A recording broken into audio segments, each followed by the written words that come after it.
চলতি ২০২৫-২৬ অর্থবছরের প্রথম মাস জুলাইয়ের প্রথম ১৩ দিনে ১১৯ কোটি ৪০ লাখ বা $১.১৯ বিলিয়ন রেমিটেন্স পাঠিয়েছেন বিভিন্ন দেশে বসবাসরত প্রবাসী বাংলাদেশিরা। বাংলাদেশের মুদ্রায় এর পরিমাণ $১.১২১ যদি ধরি তাহলে প্রায় ১৪,৪৪৭ কোটি ৪০ লাখ টাকা। সোমবার বাংলাদেশ ব্যাংকের নির্বাহী পরিচালক ও মুখপাত্র আরিফ হোসেন খান এসব তথ্য নিশ্চিত করেছেন। কেন্দ্রীয় ব্যাংকের তথ্য বলছে, জুলাইয়ের প্রথম ১৩ দিনে ১১৯ কোটি ৪০ লাখ ডলারের রেমিটেন্স এসেছে দেশে, যা গত বছরের একই সময় ২০২৪ সালের জুলাইয়ের ১৩ দিন ছিল ৯৭ কোটি ৯০ লাখ ডলার। সেই হিসাবে গত বছরের একই সময়ের তুলনায় বেশি এসেছে ২১ কোটি ৫০ লাখ ডলার বা প্রায় ২৬০১ কোটি টাকা।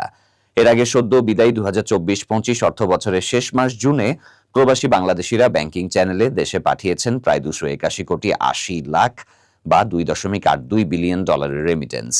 দেশীয় মুদ্রায় যার পরিমাণ ৩৪,৪০৪ কোটি টাকার বেশি। প্রতিদিন গড়ে এসেছে ৯ কোটি ৪০ লাখ ডলার এবং ১১৪৭ কোটি টাকা।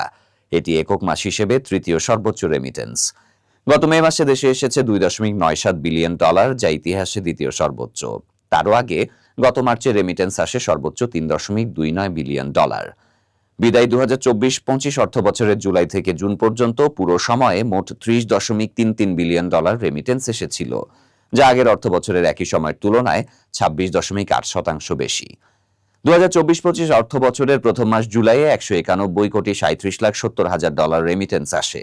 এরপর আগস্টে ২২২ কোটি ১৩ লাখ ২০ হাজার মার্কিন ডলার, সেপ্টেম্বরে ২৪০ কোটি ৪১ লাখ ডলার, অক্টোবরে ২৩৯ কোটি ৫০ লাখ ডলার, নভেম্বরে ২২০ কোটি ডলার, ডিসেম্বরে ২৬৪ কোটি ডলার, জানুয়ারিতে ২১৯ কোটি ডলার, ফেব্রুয়ারিতে ২৫৩ কোটি ডলার, মার্চে ৩২৯ কোটি ডলার, এপ্রিলে ২৭৫ কোটি ডলার, মে মাসে ২৯৭ কোটি ডলার এবং সর্বশেষ জুনে রেমিটেন্স আছে $২৮২ কোটি।